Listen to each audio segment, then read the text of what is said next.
The reel spun in slow, uneven rotations, its faint mechanical click echoing through the cramped basement as investigators leaned over the abandoned tape recorder, realizing the machine had captured something unintended, something that had continued long after its owner vanished into the cold Brooklyn night of late December. The dread came not from what was heard, but from what was missing. If you like stories like this, make sure to subscribe and like the video.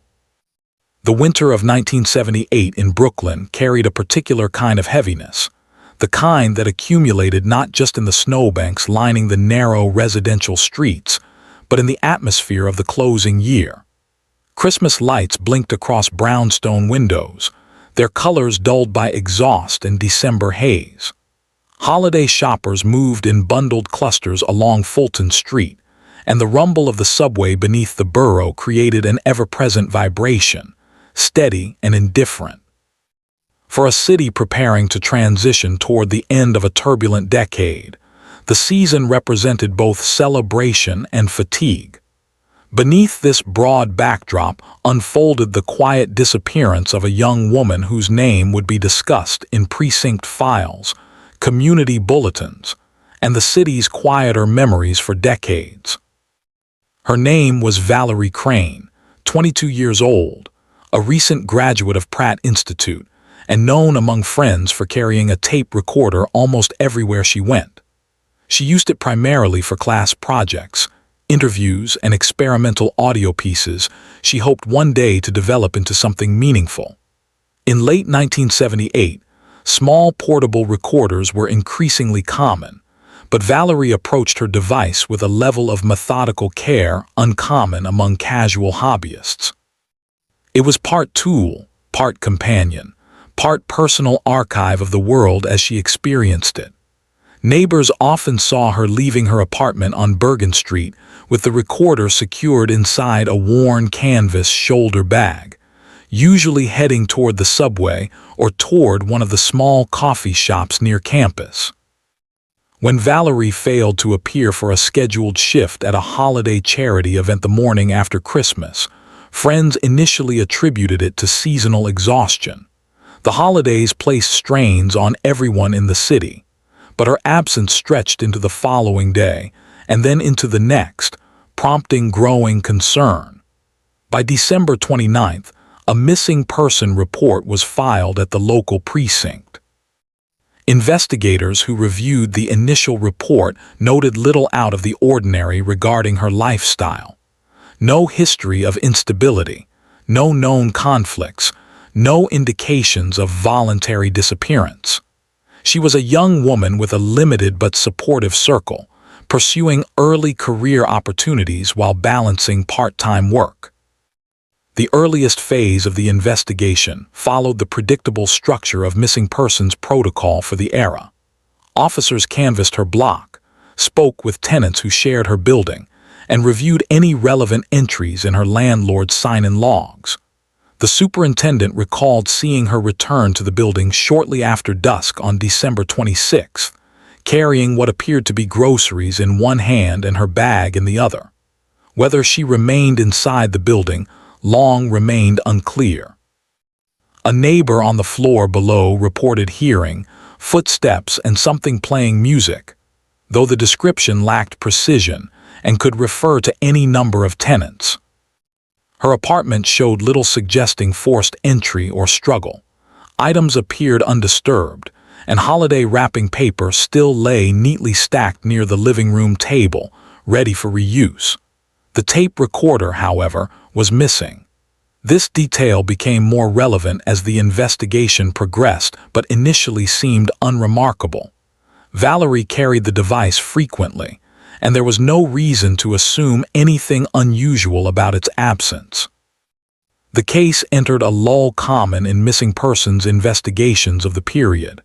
The city's end-of-year crime statistics showed higher demands on manpower, and holiday-related incidents often took precedence. Weather added complications. Snowfall on the evening of December 27th layered the borough in icy residue, obscuring footprints, street-level traces, and potential evidence.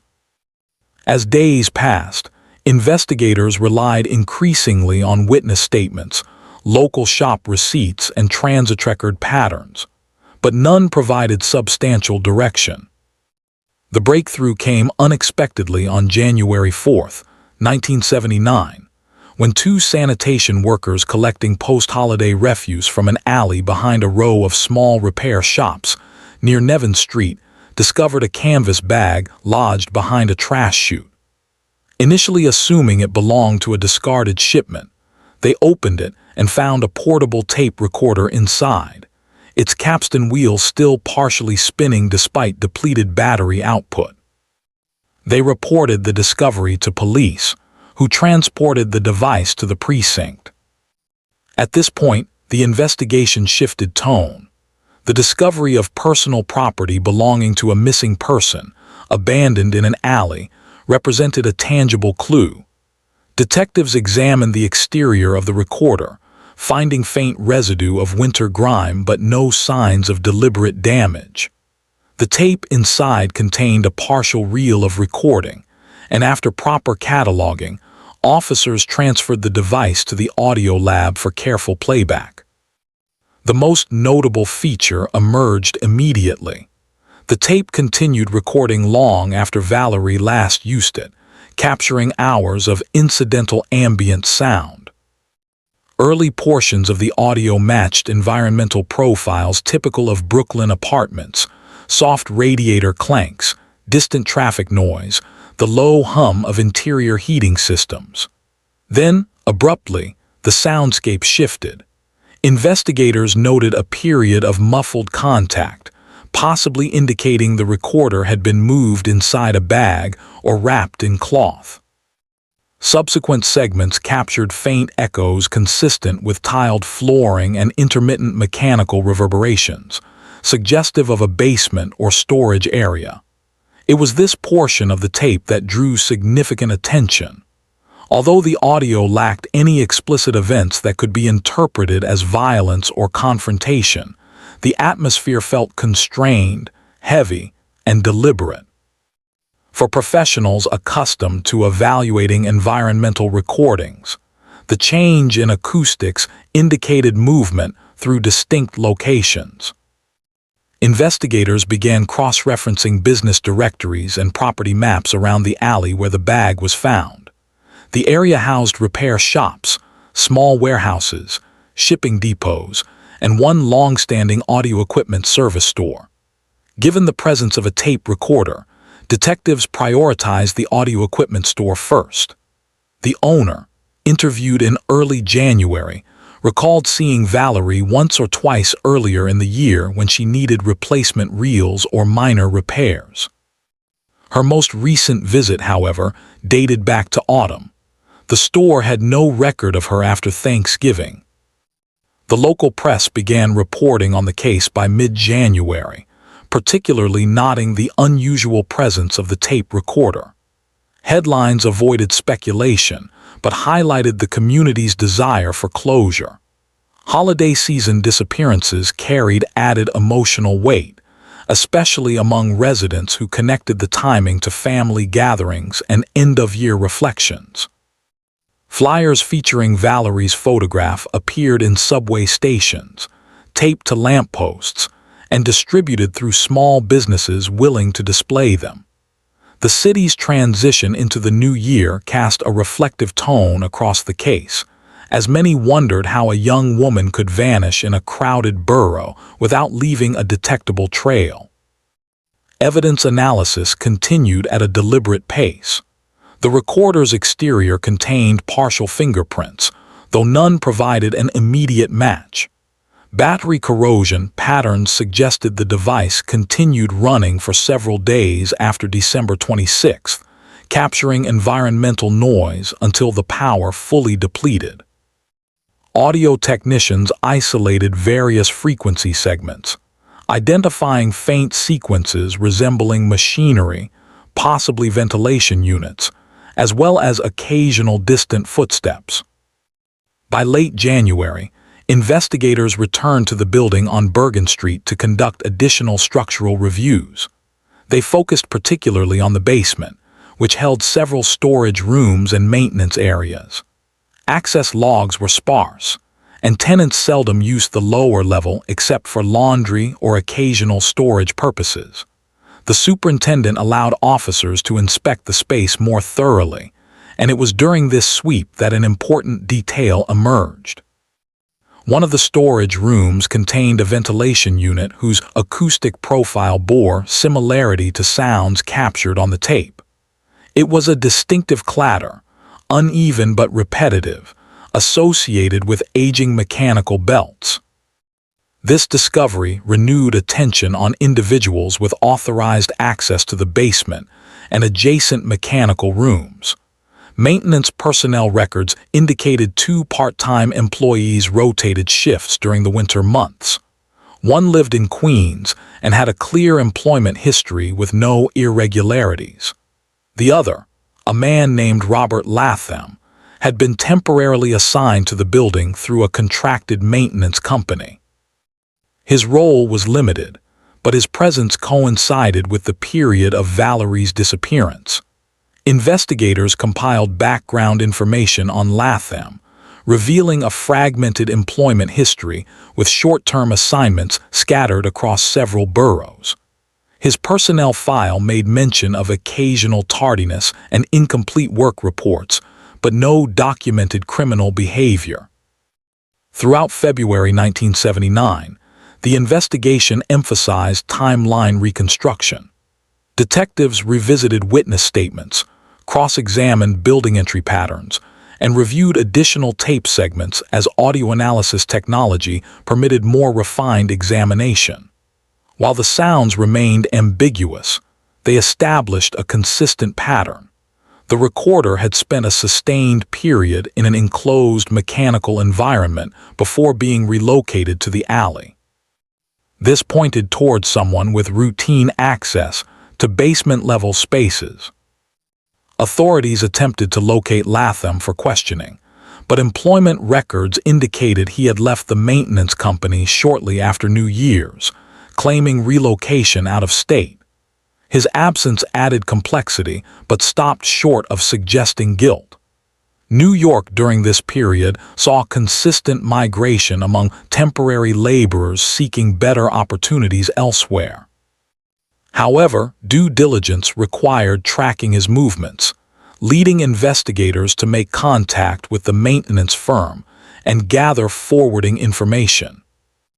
As winter transitioned slowly toward spring, the case remained open but increasingly featured in department briefings as one requiring renewed strategy. With the tape recorder serving as the primary physical artifact, the investigative team weighed the significance of audio evidence in a period when forensic acoustics were still in early development. Yet even with technological limitations, the tape served as silent testimony to Valerie's final known hours, preserving environmental details investigators continued working to decipher. The search for Robert Latham expanded beyond New York as investigators followed the sparse trail of employment references and housing arrangements left behind during his brief tenure in Brooklyn.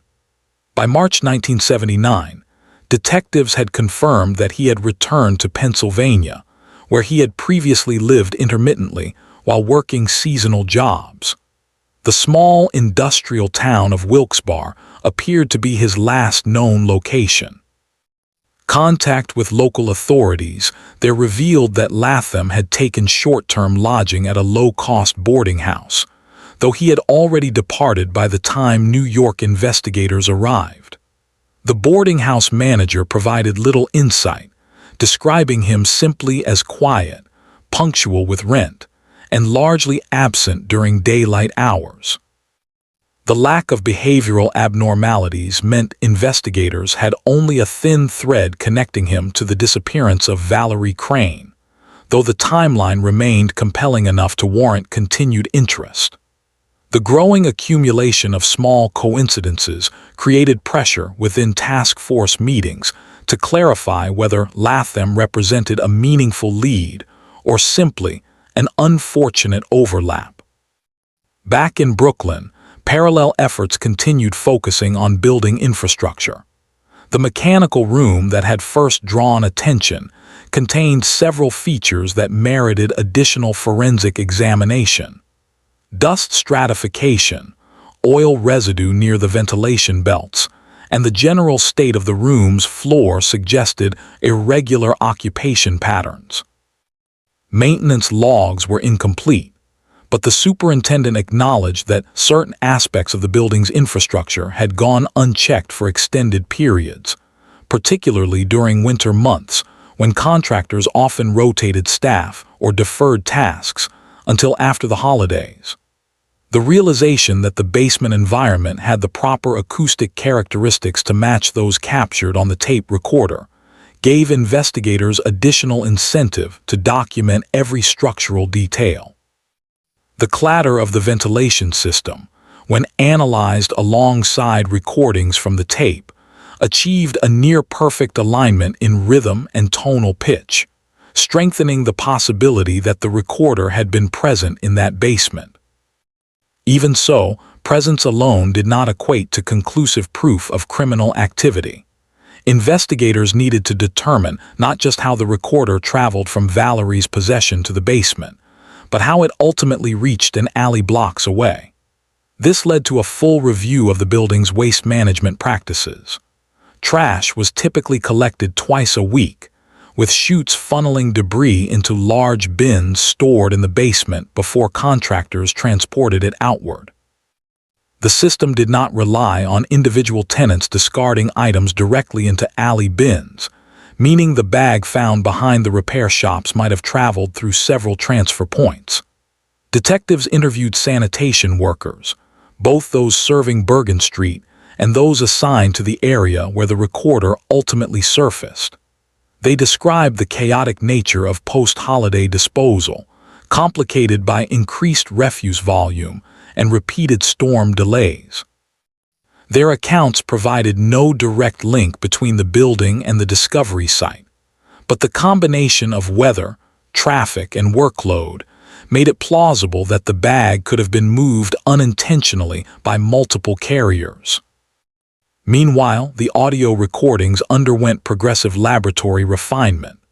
Although the technology of the era imposed constraints, technicians used frequency isolation to identify patterns suggesting repeated contact with metallic surfaces. One segment bore indications of the recorder being placed on a vibrating panel, possibly a service table or mechanical housing unit. Another contained distant tonal fluctuations, consistent with heavy boots walking across concrete. These details, while subtle, guided detectives toward evaluating whether someone with occupational familiarity with mechanical rooms would have known how to temporarily conceal an item without drawing attention. The investigative team therefore broadened the scope beyond Latham, reviewing personnel assigned to nearby buildings, warehouses, and shops along the corridor between Bergen Street and the alley. Their review revealed numerous part-time workers whose schedules overlapped with the days surrounding Valerie's disappearance, but none showed stronger temporal or circumstantial alignment than Latham. As February turned to March, the missing persons case gradually transitioned into a potential criminal investigation classification, though officially the file designation remained unchanged pending confirmation of foul play. The absence of Valerie's body or any direct evidence of harm created procedural challenges. Nonetheless, investigators operated with increasing urgency. Each week that passed narrowed the likelihood of recovering new physical evidence. The city's winter gradually receded, melting snow revealing old litter, lost items, and forgotten debris, but offering no new clues pertaining to the young woman.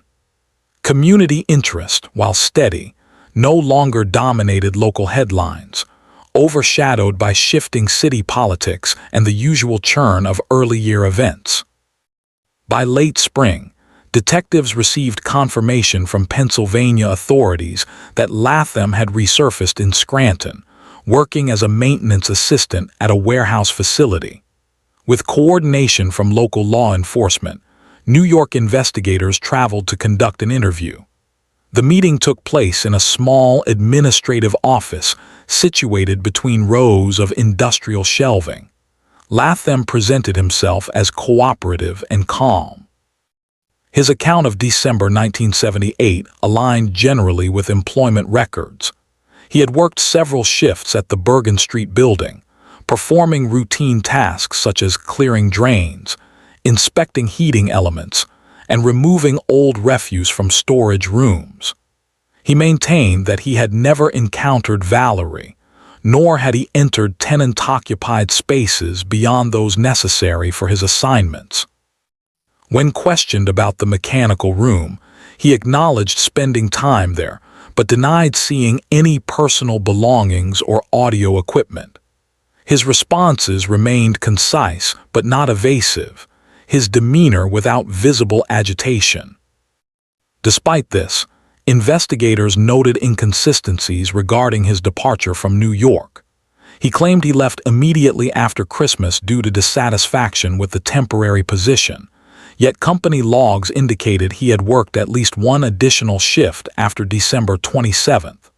When confronted with this discrepancy, he attributed the confusion to administrative errors. Without stronger evidence, authorities had no grounds for arrest or detainment. Still, the interview produced enough irregularities to justify continued surveillance. Back in Brooklyn, the investigation received renewed momentum due to an unanticipated discovery. During a late April cleaning operation in the building's attic storage level, an area rarely accessed and primarily used for outdated maintenance supplies, workers uncovered a cardboard box containing various discarded tools, wires, and small mechanical components. Among these items resided a single reel of tape identical to those used in Valerie's recorder. The reel was partially used and bore faint handwritten markings, though time and dust rendered most inscriptions unreadable. Detectives collected the reel, sending it to the audio lab for evaluation.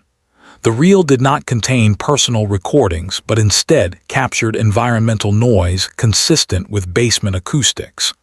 This indicated that someone had practiced or tested recording equipment within the building, though who or why remained uncertain.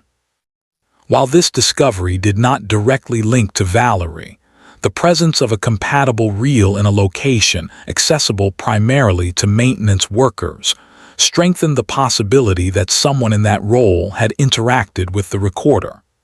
Investigators returned to the mechanical room searching for any overlooked details.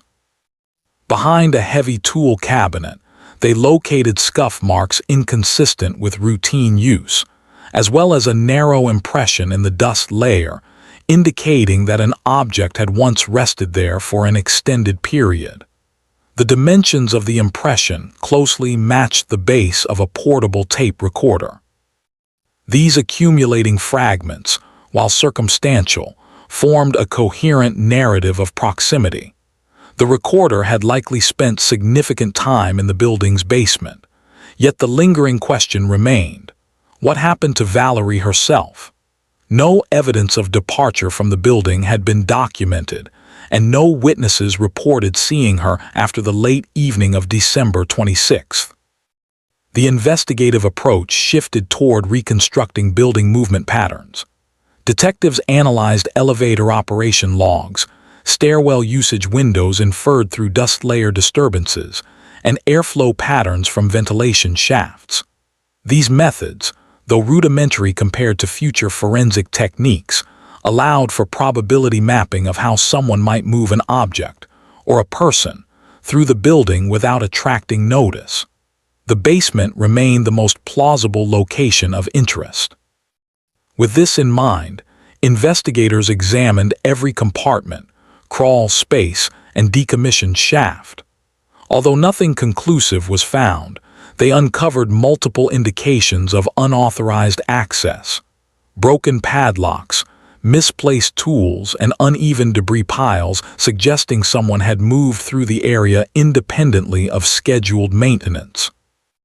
As attention intensified around the building's infrastructure, investigators also re-examined witness accounts. A neighbor who previously reported hearing footsteps and background music on the night of Valerie's disappearance clarified that the sounds did not come from her apartment directly, but from below, possibly the basement. Another tenant mentioned hearing the ventilation unit running loudly late at night during the post-Christmas period, despite its usual inactivity during those hours. Meanwhile, the tape recording underwent advanced filtering techniques to isolate low-frequency tones. Analysts detected what appeared to be intermittent patterns resembling the creaking of an old service elevator. The building did have such an elevator, though it had been decommissioned years earlier. When investigators examined the site, they found the elevator shaft sealed but accessible through a narrow maintenance hatch. The space was cluttered with debris, wooden planks, and old equipment, none of which appeared recently disturbed. Still, the acoustic match fueled suspicion that the recorder had been carried past this area at some point. Through spring and into early summer 1979, the investigation entered a persistent but slow-moving phase. Weekly task force meetings reviewed timelines, reassessed evidence, and evaluated the possibility of expanding the search beyond the immediate vicinity of Bergen Street.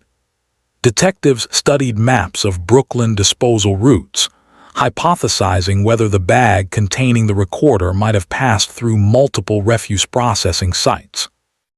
They conducted site visits to transfer stations, questioned supervisors, and reviewed logs. Nothing, however, pinpointed a direct route. The month of June produced the next consequential development. A retired custodian, who had previously worked at the Bergen Street building, but was now living in southern New Jersey, read about the ongoing case in a newspaper clipping mailed by a former colleague.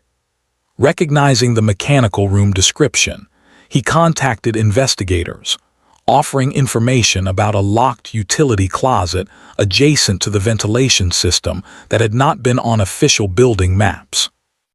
According to him, the closet had been used inconsistently over the years and sometimes held items discarded by temporary workers. Investigators returned to the building once more, accompanied by the superintendent. The closet, positioned behind a panel partially concealed by insulation material, emitted a faint metallic scent when opened. Inside were dated tools, a broken step ladder, and various components left behind over the decades. The floor bore characteristic dust layering except for one region near the rear wall, where the dust was thinner and faint streak patterns suggested something had been dragged or stored there. Although no critical item was found, the discovery reinforced the mechanical room as a focal point. Despite these developments, the central mystery persisted unresolved. Investigators faced a challenging reality: no body, no clear evidence trail, and only a series of converging environmental clues linking Valerie to basement areas and maintenance operations. Still, the case refused to stagnate fully. Each small detail added weight to the investigative trajectory, shaping a clearer though still incomplete understanding of her final movements. Summer in New York brought heavy humidity to the older buildings lining the residential blocks of Brooklyn. Heat softened the asphalt along Bergen Street, and the constant hum of window air conditioning units filled the neighborhood with a low, mechanical drone. By July 1979, public interest in the disappearance of Valerie Crane had waned, though investigators remained committed to the slow process of assembling the story from its scattered fragments.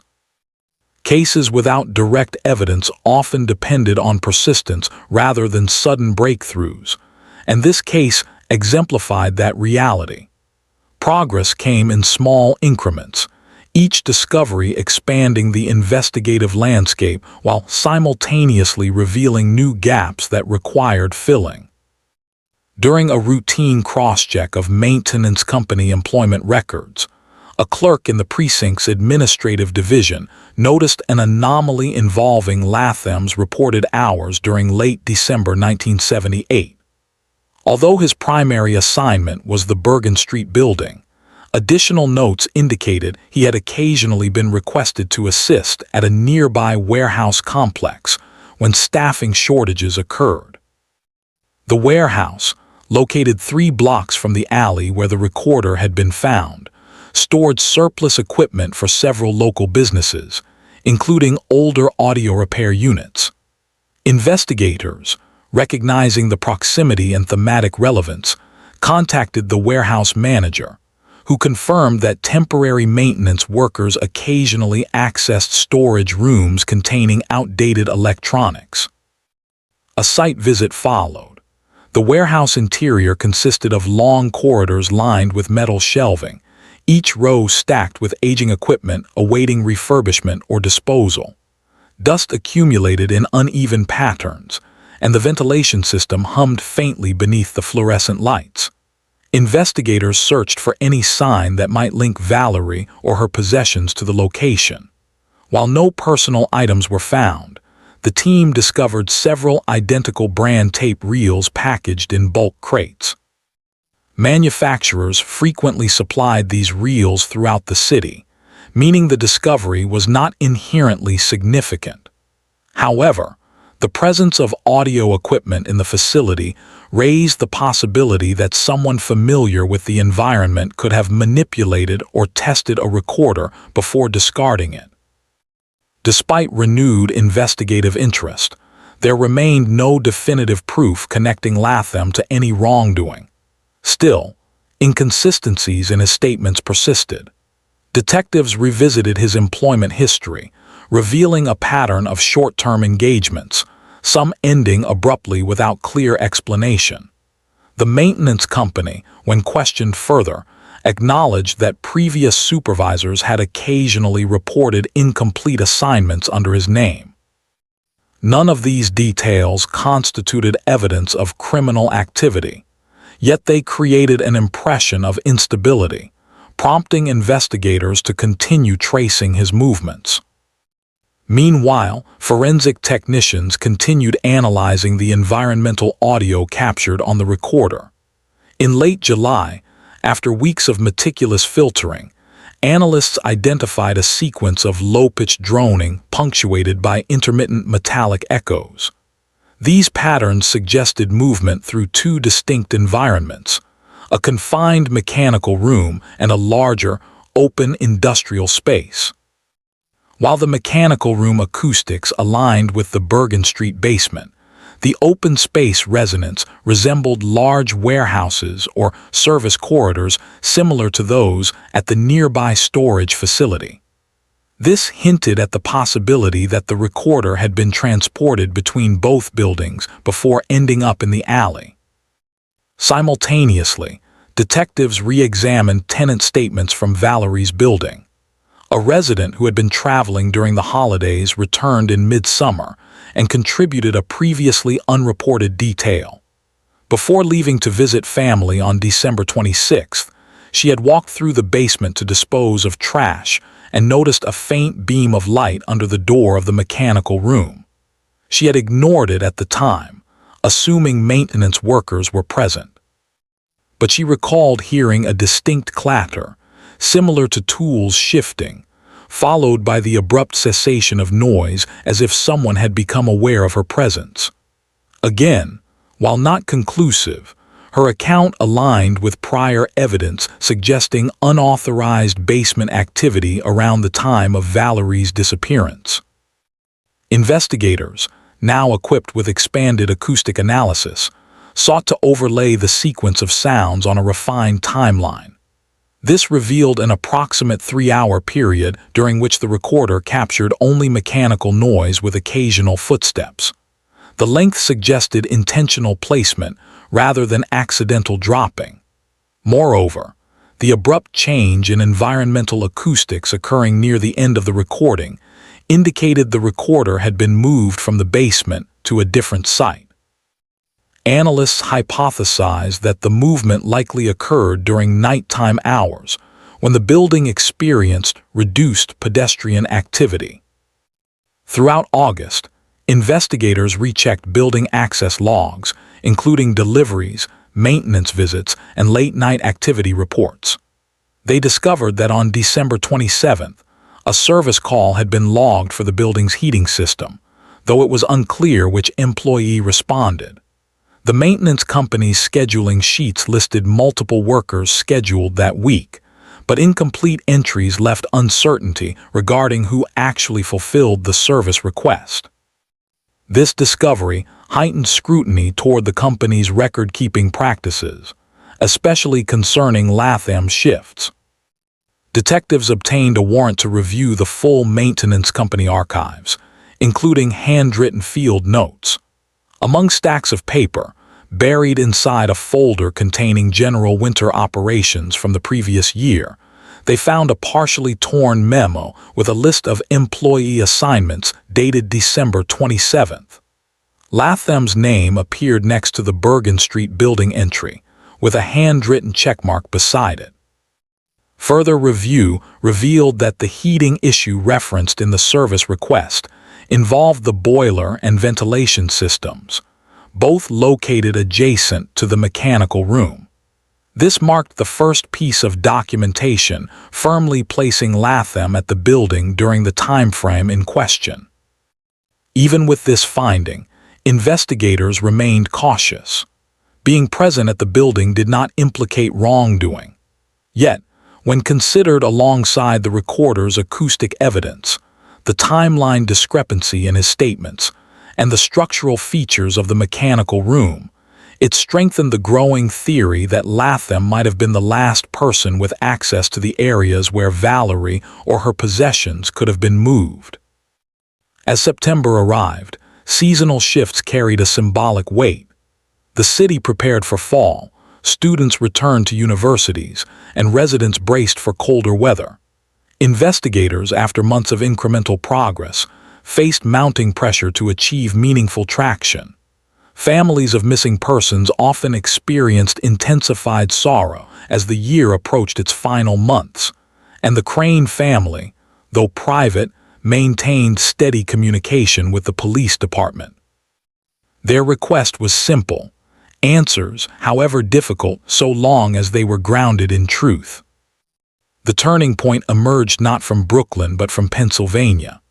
In mid-September, a Scranton warehouse supervisor contacted local authorities reporting that Latham, who had been employed there since early winter, had abruptly left the job after an internal audit revealed unauthorized access to a restricted maintenance area. While the issue involved only minor procedural violations, such as entering a parts storage room without logging it, his sudden departure raised suspicion. New York investigators, notified immediately, traveled to Scranton to examine the storage room.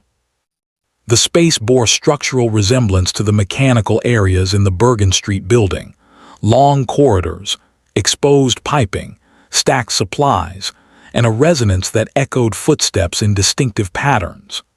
Technicians conducted acoustic tests, recording various surfaces and comparing them to the original audio from Valerie's recorder. Certain metallic tones and echo patterns matched the later segments of the tape. While these similarities were not legally conclusive, they added to the growing narrative suggesting that the recorder, and possibly Valerie herself, had passed through multiple maintenance environments connected through Latham's work history. Investigators next examined Latham's boarding arrangements in Scranton. Although he had already vacated his room, the property owner agreed to allow a search.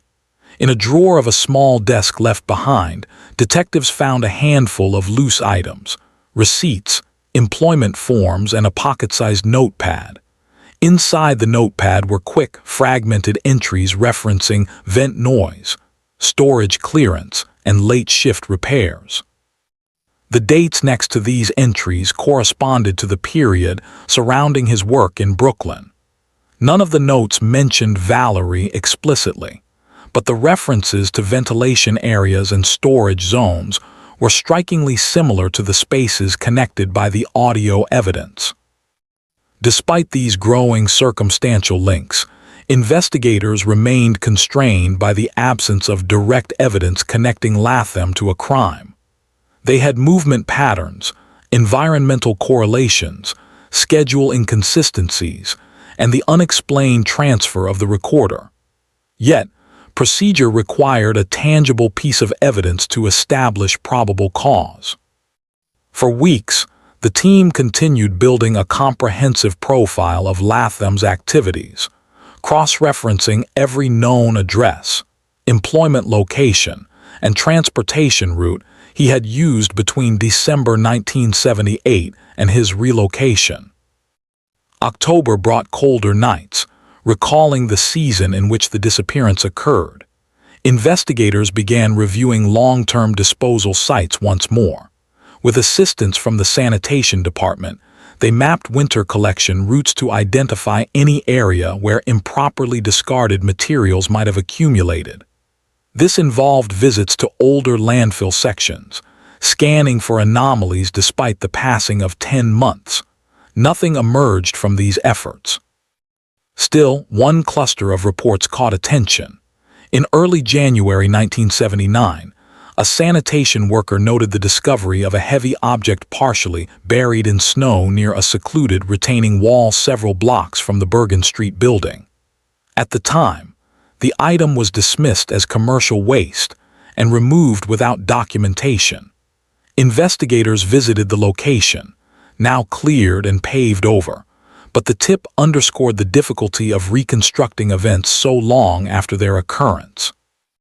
By late October, the case approached its one-year mark with a constellation of clues pointing in a single direction, but lacking decisive unity.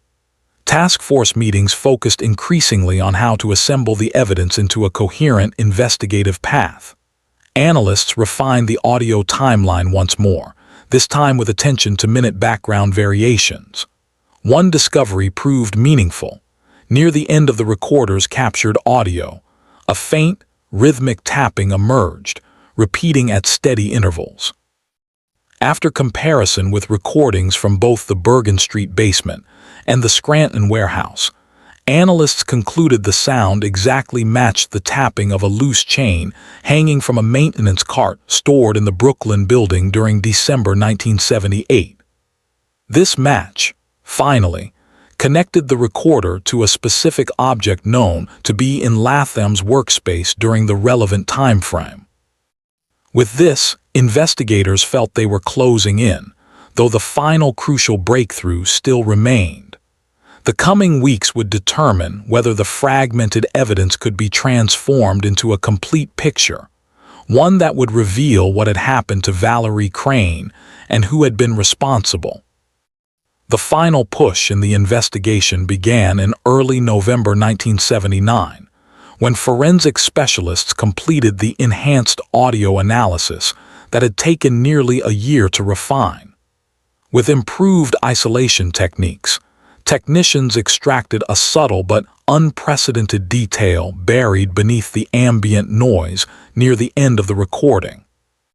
It was the faint rattle of keys jingling against a metal surface, distinct enough to be identifiable, yet vague enough that it had previously blended into mechanical background hum.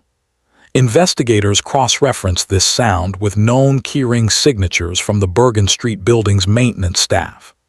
Each maintenance worker had been issued a ring containing a unique combination of keys, producing slightly different metallic patterns when moved. Only one key set matched the rhythm and tonal composition captured on the tape. The keys assigned to Robert Latham during his December 1978 employment. This discovery was crucial. For the first time, investigators possessed a concrete link between the recording and an individual known to have been inside the building during the time frame of Valerie Crane's disappearance. The evidence remained circumstantial, but its precision offered new momentum. Detectives used this advance to obtain updated warrants for Latham's past residences, storage rentals, and employment sites across Pennsylvania. Their goal was not only to expand the investigative radius, but also to identify any object or trace tying him directly to the missing woman. The search extended into early winter, with December approaching once more. The city's holiday season began lighting Brooklyn's streets, echoing the ambience of the time Valerie vanished. Memories of her disappearance resurfaced across local news outlets marking the case's one-year anniversary. Public interest revived. Old flyers were reprinted. Community members who barely recalled the case now re-engaged with heightened empathy, reflecting on how quickly time transformed unresolved tragedies into quiet footnotes, unless persistence forced them forward. 2 weeks before Christmas 1979, Pennsylvania investigators reported a significant finding at a storage unit Latham had rented briefly during the spring. Although the unit had been cleared out months earlier, items left behind during a routine sweep were retained by the storage company. Among these items was an old canvas jacket with a torn lining. Embedded within the lining, investigators found 2 fibers resembling cotton linen blends common in scarves of the late 1970s. When tested against fibers collected from Valerie's apartment, specifically a scarf she had worn during the winter, the microscopic weave patterns produced a consistent match. While fiber analysis of the era lacked the precision of modern DNA-based methods, the consistency was strong enough to raise red flags. Investigators concluded that Valerie's personal belongings had likely come into direct contact with Latham or his clothing. Armed with the keyring audio match, the fiber evidence, and documentation tying him to the mechanical room on December 27th, detectives prepared for renewed questioning. Latham, located working at an automotive repair garage outside Scranton, appeared visibly unsettled when confronted. No longer calm or cooperative as during earlier interviews, he avoided eye contact and repeatedly insisted he had never met Valerie. His denials grew disjointed when confronted with the timeline inconsistencies, particularly the confirmed assignment placing him in the basement during the heating system inspection. Though he maintained innocence, his inability to explain why his keys appeared on the recorder's audio became an insurmountable inconsistency. While investigators prepared to secure an arrest warrant based on the accumulated evidence, a separate branch of the investigation delivered the final and defining breakthrough.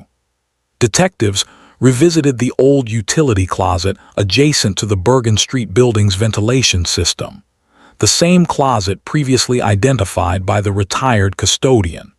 Now, with more context and improved investigative direction, they conducted a deeper structural analysis of the space. Behind the removable rear panel, investigators uncovered a narrow cavity hidden by decades of dust and debris. Inside, they found scraps of fabric, degraded by time but still identifiable as clothing fragments, specifically from a winter coat. The stitching matched the brand and structure of a coat Valerie had been known to wear. Even more critical was the presence of a leather strap buckle, consistent with a handbag strap of the type Valerie owned. Laboratory testing connected micro-residue particles on the fabric to the same fibers found in the storage unit jacket, firmly situating Latham within the environment where Valerie's belongings had been concealed. Investigators concluded that the hidden cavity represented an early attempt to stash items temporarily before relocating them during low-visibility hours. With this discovery, prosecutors gained confidence that the case had moved from informationally suggestive to materially demonstrative. A warrant was issued for Latham's arrest on December 18, 1979. Task force members coordinated with Pennsylvania authorities to detain him at his residence. Evidence from the searches, the audio analysis, the timeline reconstruction, and the physical discoveries were cataloged thoroughly. In formal interviews conducted after his arrest, Latham remained largely silent, invoking his right to counsel. Questions remained regarding motive, but investigators focused instead on demonstrating opportunity, location, and exclusive access. A week later, on December 24, 1979, nearly 1 year to the day after Valerie disappeared, a final search of the Bergen Street building revealed the most critical piece of evidence. Sanitation workers performing routine maintenance along the building's exterior noticed a slight depression in the soil near a hedgerow bordering the foundation. The depression had existed for years, but had never been examined. Investigators, now attuned to the possibility of concealed evidence in forgotten corners of the property, supervised a manual excavation. Several inches below the surface, they uncovered a compact bundle wrapped in weathered tarp material. Inside lay personal artifacts belonging to Valerie, including her student identification card, a sketchbook containing incomplete illustrations, and several pieces of jewelry her family later confirmed she wore frequently. None of these items had any reason to be outside her apartment, unless relocated by someone else. The discovery satisfied the final burden of evidentiary relevance. With personal belongings concealed on building grounds, combined with the audio and fiber matches, prosecutors prepared a comprehensive case. While the absence of a body presented challenges, the structure of the case rested upon a compelling chain of possession and concealment traced directly to Latham's movements and access points. The trial commenced in early autumn of 1980. Cold case prosecution required clear narrative structure anchored in methodical forensic testimony. Prosecutors presented the audio analysis first, explaining how the recorder had captured distinct mechanical signatures impossible to mistake for anything other than movement through areas where Latham had worked. Specialists testified regarding the keyring match, demonstrating how the unique jingle patterns corresponded to his assigned keys. Next came the fiber and fabric evidence, tying fragments from the concealed cavity and the jacket lining to Valerie's clothing, and the scarf fibers found in her apartment. Witness testimonies about basement activity, timeline inconsistencies, and the mechanical room access logs further solidified the context. The defense attempted to argue alternative explanations, suggesting that other maintenance workers could have accessed the mechanical room, or that the fibers lacked modern precision. But the cumulative structure of the evidence, particularly the hidden personal items discovered on the building grounds and the concealed fabric fragments, proved insurmountable. Prosecutors demonstrated that no person other than Latham had both the access and the opportunity required to move the recorder, conceal the belongings, and relocate the items across multiple locations. In November 1980, after deliberating for 2 days, the jury returned a guilty verdict on charges of second-degree murder and unlawful concealment of evidence. Sentencing followed swiftly, with Latham receiving a term of 25 years to life. Though the case lacked a recovered body, the ruling stood firmly on the weight and coherence of the forensic trail.